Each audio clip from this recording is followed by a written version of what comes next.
বাহ বাহ ছেলে বাহ। এখানে বসে আমাকে ওপরে দিয়ে বললে যে দাদা একটুখানি দাঁড়া আমি এক্ষুনি আসছি, আর এখানে দাঁড়িয়ে দাঁড়িয়ে তুমি ঠ্যাং চিবোচ্ছ।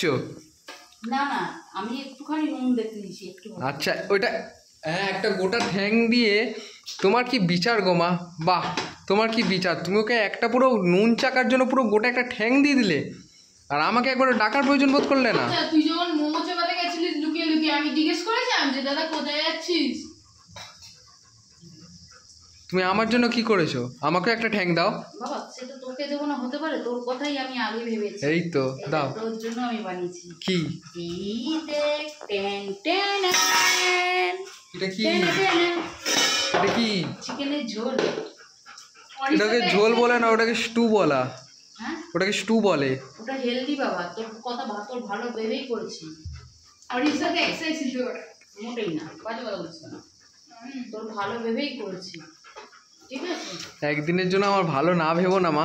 একদিন মানে তোর জন্য কন্টিনিউ এই ছেলেটা সেদ্ধ খেয়েছে, আজকে রীতিমতো আমাকে থ্রেড দিয়েছে, ওই যদি না বানিয়ে দিতাম ও বাড়ি ছেড়ে চলে যেত। তাই না বাবা? কি ওরকম কিছু বলিনি। ওরকম কিছু বলিস তুই বললি না, আজকে যদি তুমি না দাও আমি বাড়ি ছেড়ে চলে যাব, দেখতে পাবে বিয়ে করে চলে আসবো, বউ নিয়ে চলে আসবো, যে আমার জন্য মাংস কষে খাবে। হ্যাঁ। বললি না? হ্যাঁ, বললি না? হ্যাঁ আমি বলিনি।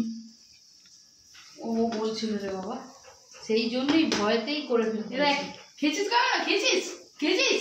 তোর থেকে বেশি খেয়েছে, দাঁড়া না, তোর থেকে দুটো ঠ্যাং হলেও বেশি খেয়েছে। দাঁড়া না, কোথায় 2 সপ্তাহে খেয়েছিস কখন এটা? ও দেখ একটার মধ্যে খেয়েছিস, এটা দেখ দেখ দেখ দেখ। ঠিক আছে আপনার ঠিক ওইটা আছে না, তুই মেয়ে না মানলেও কিছু করতে পারবি না।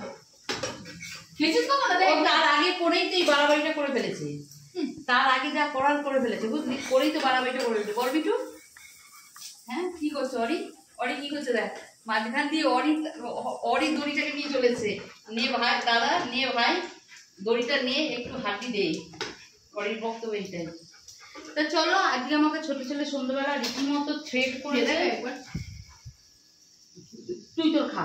থ্রেড করেছে যে আজকে যদি তুমি আমাকে চিকেন কষা না বানিয়ে দাও আমি কিন্তু বাড়ি ছেড়ে চলে যাব, কিছু খাবো না। সেই জন্য ভাবলাম ঠিক আছে, এখন অনেক দিন ধরে ছেলেটার মুখে সত্যি স্টু ছাড়া আর জিরে দিয়ে পাতলা ট্যালটালে ঝোল ছাড়া কিচ্ছু যাচ্ছে না, ঠিক আছে।